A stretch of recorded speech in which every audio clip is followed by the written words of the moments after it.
T맵 켜고 국회 진입. 이게 무슨 말입니까? T맵은 내비게이션 아닙니까? 근데 군인들이 T맵 켜고 국회 진입했다. 뭐 이런 말일까요, 지금요? 오늘요, 오전에 국회 계엄군으로서 국회에 진입했던 707 특임단장, 특전사 산하 있죠, 특임단. 여기에 특임단장이 본인의 얼굴과 이름을 밝히면서 뭔가 기자들 앞에 얘기를 했습니다. 많은 얘기를 꺼내놨거든요. 들어보겠습니다. 저는 무능하고 무책임한 지휘관입니다. 부대원들을 사지로 몰았습니다. 국민 여러분, 707 부대원들은 모두 피해자입니다. 전 김용현 국방장관에게 이용당한 가장 안타까운 피해자입니다.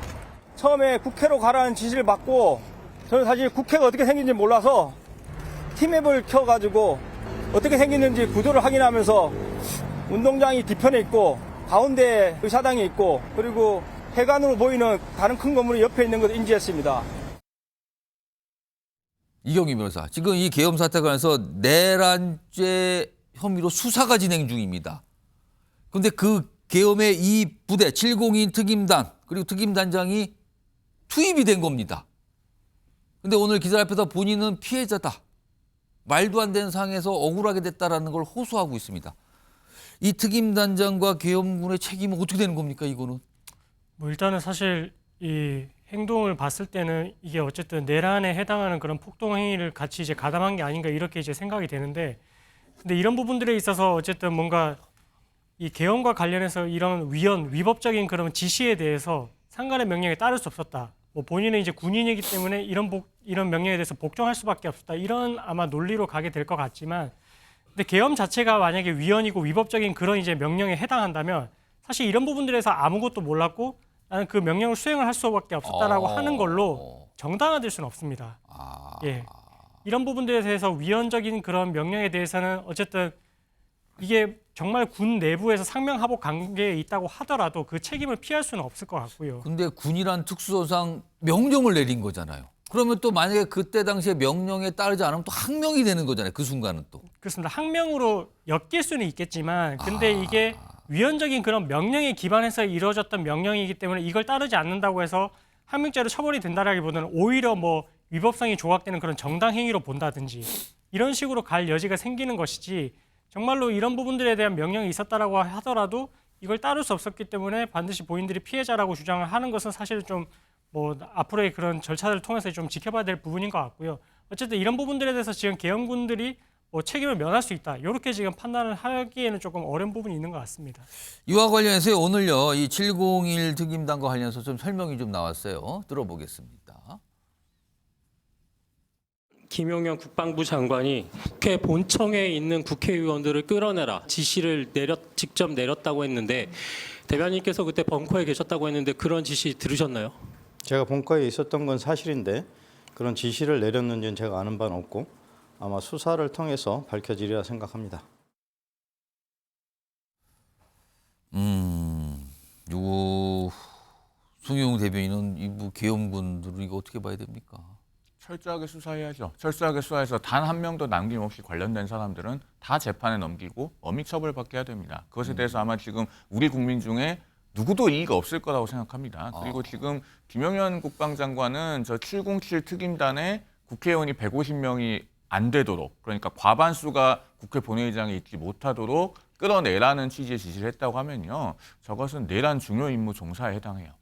굉장히 중하게 근데 처벌. 이용당했다라고 지금 특임단장은 그러니까 얘기를 707 특임단장은 자기는 김용현 장관에게 이용당했다는 거고, 제가 말씀드리는 부분은 김용현 장관이 그런 지시를 했다고 하면은 내란 중요 임무, 적어도 김용현 전 그렇죠. 장관 적어도 내란 중요 임무 종사로서 굉장히 중하게 처벌받을 거라는 점입니다. 지금 김용현 국방장관이 어제 새벽에 긴급 체포돼서 아직 48시간이 안 지났잖아요. 아마 곧 구속영장 청구가 될 것으로 보이고, 구속영장은 어렵지 않게 저는 발부될 걸로 봐요. 왜냐하면 그 휴대전화 교체라든가 텔레그램 탈퇴라든가 그런 이제 증거 인멸의 그 우려가 다분하지 않습니까? 그리고 이 사안의 중대성, 그리고 범죄 혐의가 사실은 지금까지 공개된 사실만 가지고도 어느 정도 소명의 단계는 이른다고 봅니다. 그러면 앞으로 신병이 확보되면은 수사가 급물살 탈 것인데 예. 지금 오늘 그 대통령 출국 금지됐다는 그 소식도 보도가 되지 않았습니까? 이런 것들까지 전반적인 상황을 종합해 볼 때 앞으로 상당히 속도감 있고 그리고 철저한 수사가 이루어질 것이다. 저는 그렇게 예상합니다.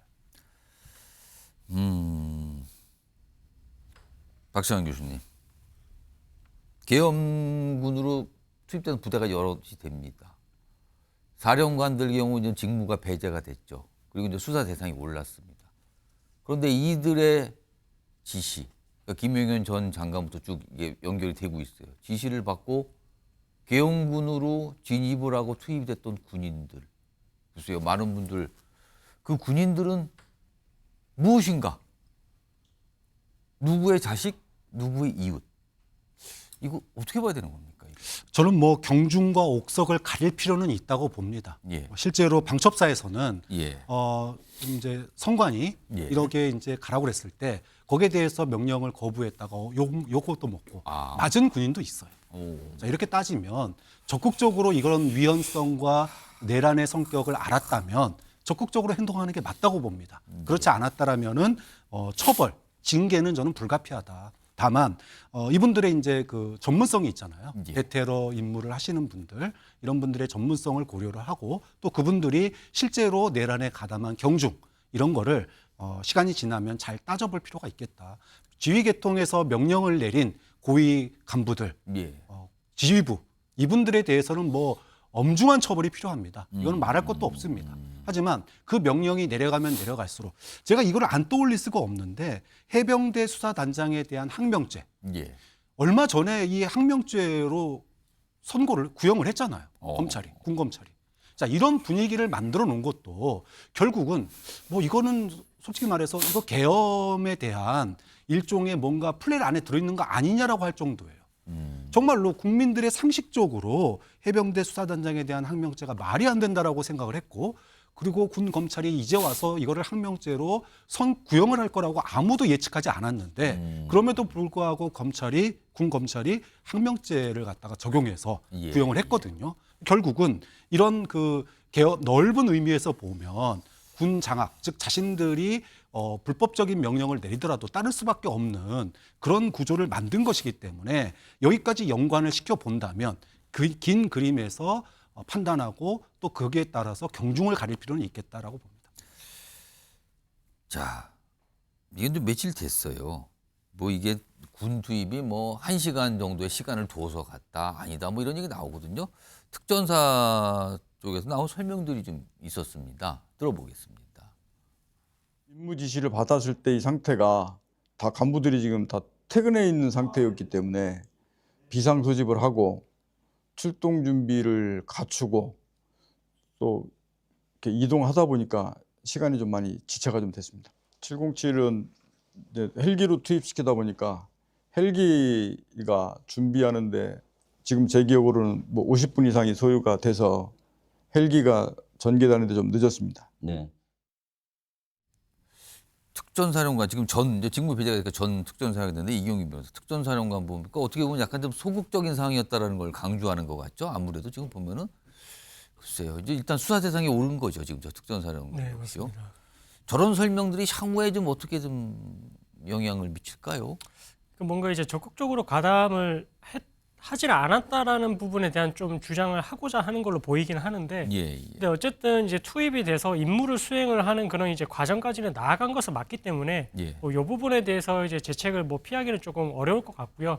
그리고 뭐 저런 주장을 이제 하고는 있지만 사실 이제 법적으로 형사 책임 여부를 따졌을 때 어느 위치에 어느 직급에 있었는지 이런 부분들이 좀 주도적으로 관여를 했다라고 판단할 때 중요한 부분이고 사실 이후에 작전을 수행을 하는 데 있어가지고 뭔가 좀 원활히 이루어지지 않았다. 이런 부분들에 대한 주장을 하는 것은 사실은 뭐 형사 책임의 재책을 논하는 데 있어서 가지고 크게 이제 중요한 주장은 아닌 것 같거든요. 그래서 저런 이제 이야기를 하긴 했지만 어쨌든 형사 책임에 있어서 뭐 처벌을 피한다든지 형량을 낮추는 데 있어서 뭐 좀 유리한 진술이라고 보기엔 좀 어려울 것 같습니다.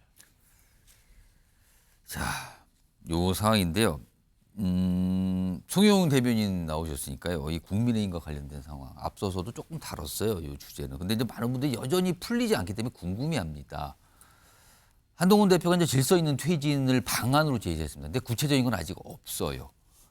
여러 가지 가능성만 거론되고 있거든요. 시나리오처럼 뭐 4개, 5개 이렇게 거론되고 있는 상황인데 한동훈 대표가 추가적으로 뭐 대국민 담화나 대국민 입장 이게 조금 계획이 잡힌 게 혹시 있습니까? 지금 잡고 있는 게 혹시 있습니까? 아직 무슨 일시나 그다음에 구체적인 내용을 특정해서 그런 계획을 확정한 것은 아닙니다만 예. 당연히 국민들께 추가적으로 계획을 내놓고 또 소상히 설명드리는 과정은 있어야 될 것으로 그러니까 당에서 조만간 뭐 구체적인 그 방안에 대해서 설명했다고 예고는 했는데 네. 이게 언제쯤이냐가 또 이게 사실은 중요하지 않을까 싶은데. 지금 오늘도 아침에 최고위원회의를 1시간 10분 동안 예. 비공개로 진행을 하면서 한동훈 대표가 굉장히 많은 분들의 의견을 차분히 경청을 했고요. 그 예. 뒤에 지금 당에서 오늘 중진회의도 있었고 오전 11시부터 또 의원총회도 계속 있지 않았습니까? 지금 끝났습니까?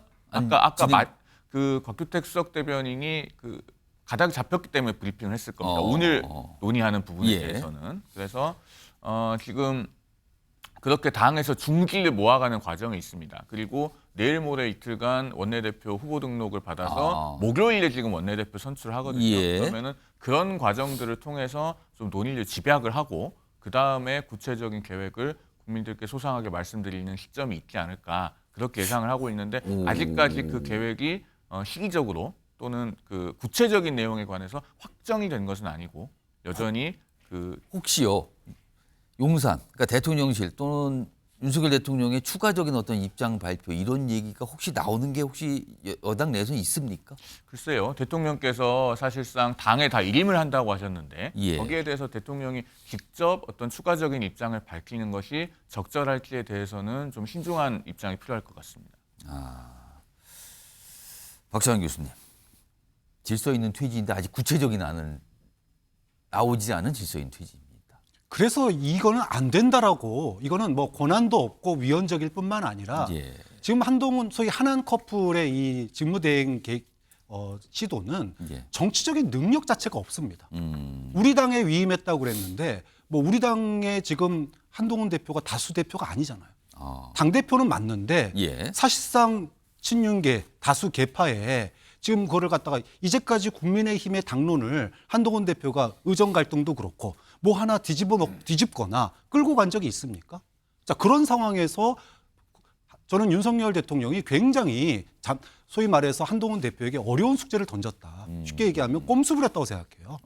지금 당장 윤상현 의원이 의총도 열지 않고 왜 네 맘대로 하느냐 이렇게 얘기를 하잖아요. 그러면 의총에 들어가면 지금 예. 원내대표 뽑는 것처럼 예. 하나하나 생각이 다른 다수파에 의해서 예. 한동훈 대표의 행동이 제약받을 가능성이 굉장히 높다. 좀 그렇기 때문에 지금 출구 전략, 그러니까 예. 퇴임 시기를 둘러싼 이 얘기를 과연 한 대표가 빠른 시간 내에 낼 수 있겠는지에 대해서도 의문이 굉장히 많습니다. 그 예. 일련의 상황에 대해서 국민의힘도 책임이 있기 때문에 예. 제가 오늘 가급적 조용히 말씀을 드리고 있는데 그럼에도 불구하고 좀 타당하지 않은 이야기를 하셔서 제가 조금만 말씀을 드리면 자 국민의힘 108명의 예, 예. 의원들이 대통령께서 언제 퇴진하는지에 관해서 각자 시점을 독립적으로 써낸다고 가정해 보겠습니다. 그러면은 가장 의미 있는 의사결정 주체는 몇 번째겠습니까? 예, 예. 100번째부터 108번째까지 알겠습니다. 의원들이